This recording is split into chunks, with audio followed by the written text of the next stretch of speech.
Assalamualaikum warahmatullahi wabarakatuh. Well, hello, good evening. We are from second group, which consists of me, Wulandari Sriwahyuni, and also my partners, Dida Solihat and Trinina Variani. In this occasion, we are going to deliver our presentation about our material is about semantics. For the first material will be explained by me. Semantic is the branch of linguistic and logic concerned with the meaning. Semantic has been defined as the study of how language organize and express the meaning. In the short definition, semantic is a study of meanings.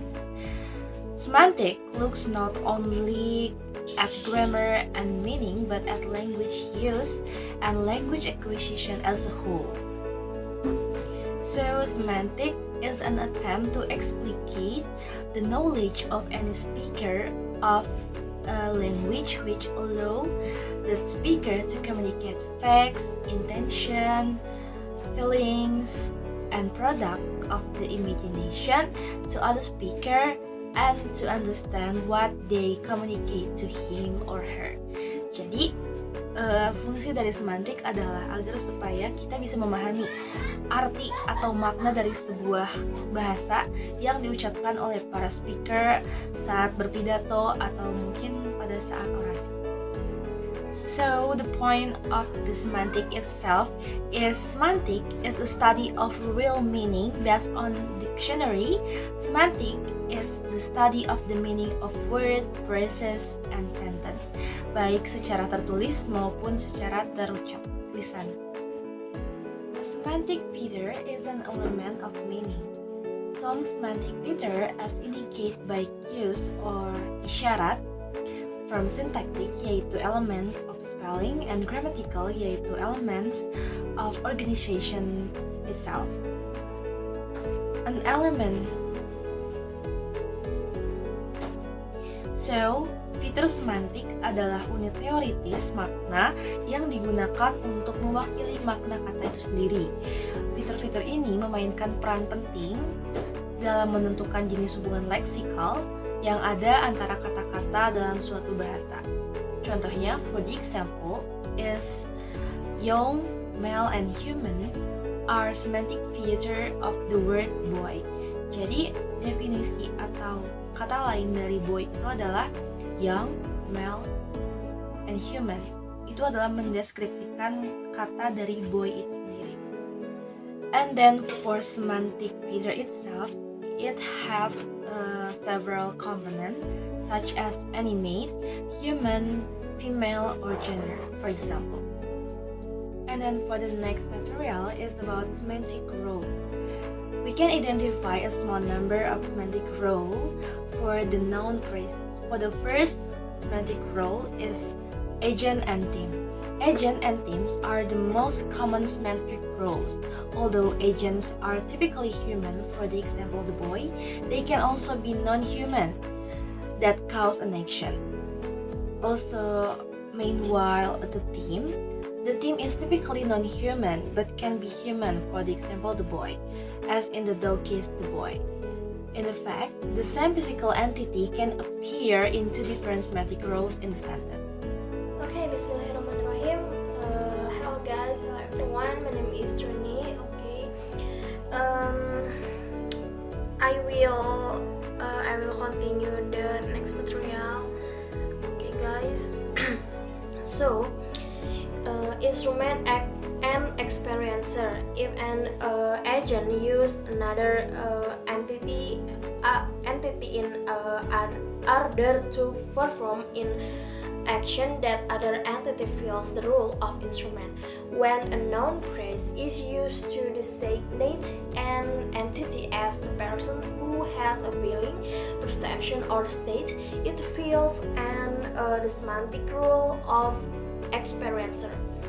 Jadi guys, instrumen dan pengalaman itu jika agen menggunakan entitas lain untuk melakukan suatu tindakan, entitas lain itu mengisi peran instrumen. Jadi ketika frase kata benda itu digunakan untuk menunjuk suatu entitas sebagai orang yang memiliki perasaan, persepsi atau keadaan, itu tuh merupakan mengisi peran semantik dari yang mengalaminya. Gitu guys kira-kira.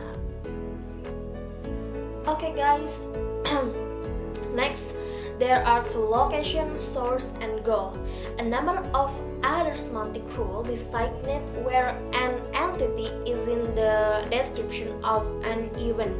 Jadi selanjutnya adalah ada lokasi, sumber, sama tujuan gitu. Nah, misalnya kayak sejumlah peran semantik lainnya menunjuk di mana suatu entitas berada dalam deskripsi suatu peristiwa. Misalnya di mana suatu entitas itu misalnya ada di atas meja. Nah, di dalam ruangan itu kan menjadi kayak mengisi peran lokasinya gitu. Nah, dari mana entitas bergerak adalah sumbernya, misalnya dari Chicago, dan kemana ia bergerak adalah misalnya tujuannya ke misalnya ke New Orleans gitu. Nah, seperti kami misalnya kami melaju dari Chicago ke New Orleans. Nah, gitu. Nah, contoh lainnya adalah ketika kita berbicara tentang mentransfer uang dari tabungan ke cek.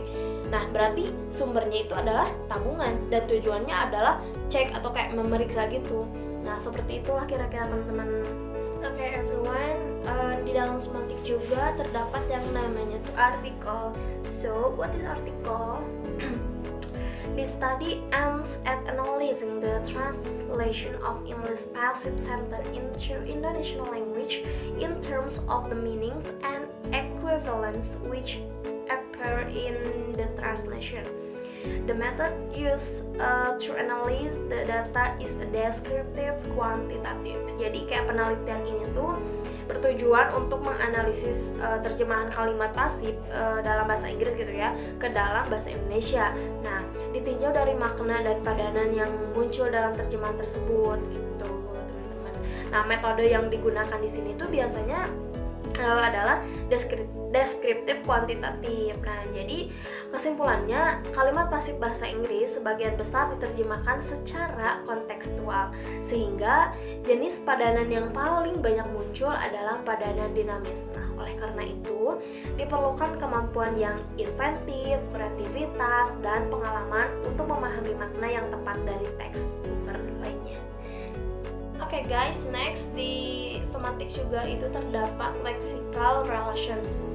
So, what is lexical relation?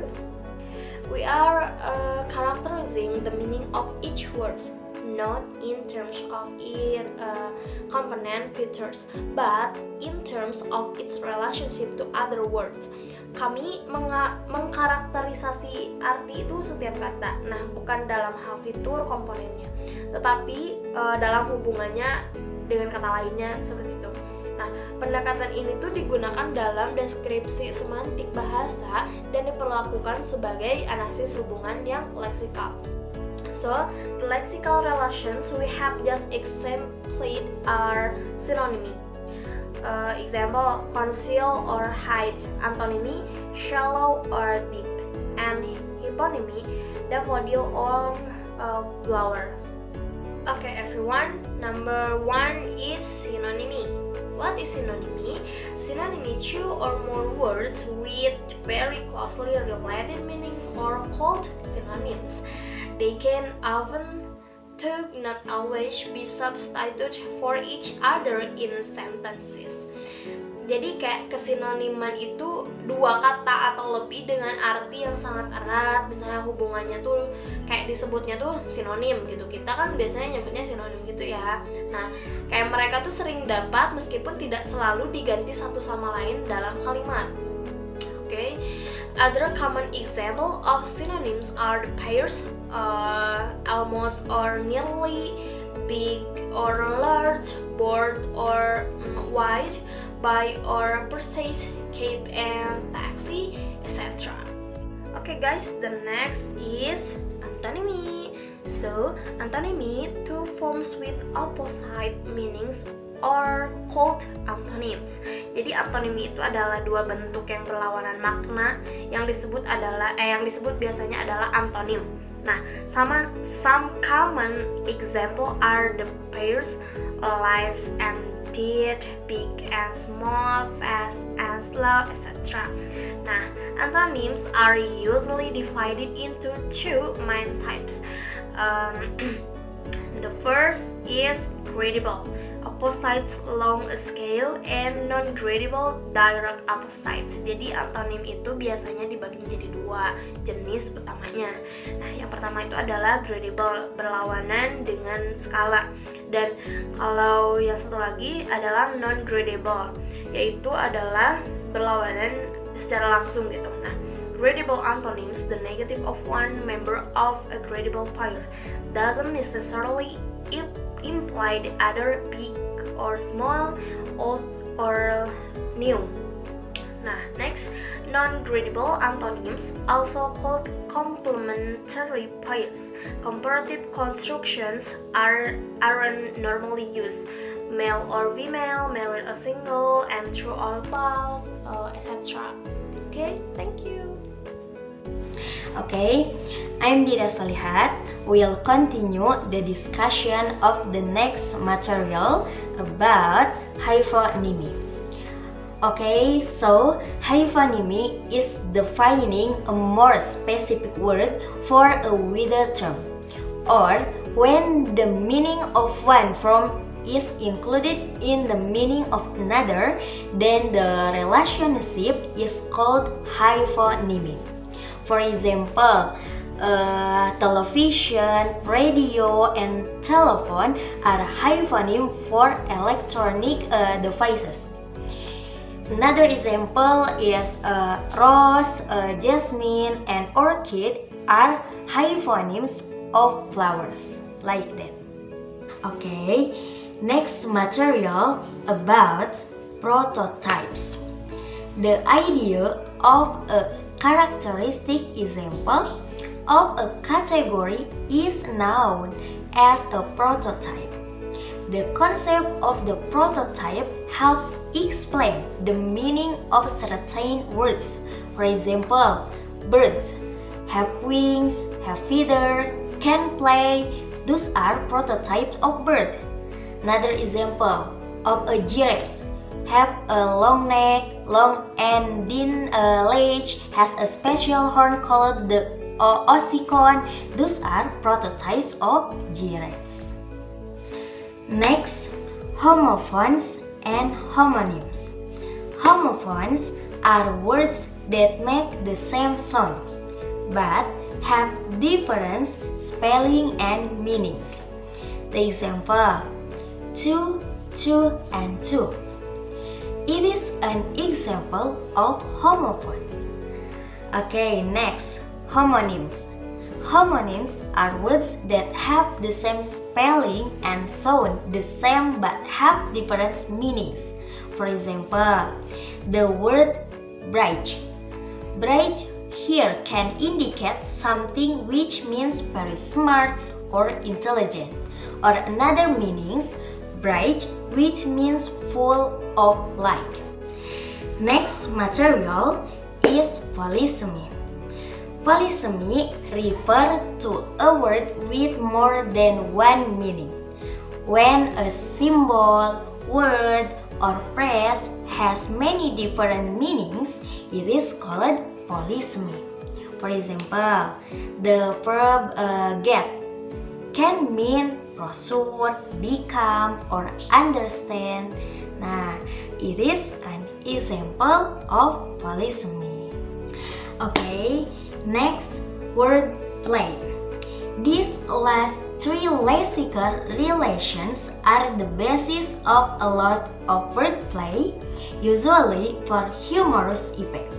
Example of simple jokes that use puns for their humor. Misalkan nih, si A bilang, "What did Dorem say to his wife?" Si B jawab, "I love you." Puns are some of the most frequently used forms of wordplay. Here, when spoken aloud, "I love you" sound like "I love you," but the word "you" is the term for a female sex, like that. Next, metonymy. Metonymy is a figure of speech in which an object or idea is referred to by the name of something closely associated with it, as opposite to by its own name. Metonymy involves a word or phrase substituting or standing in for another word or phrase. The example, referring to the American film industry or celebrity culture as Hollywood, or referring to a member of the British royal family as the Crown. Like that, it is an example of metonymy. Okay, the last material is collocation.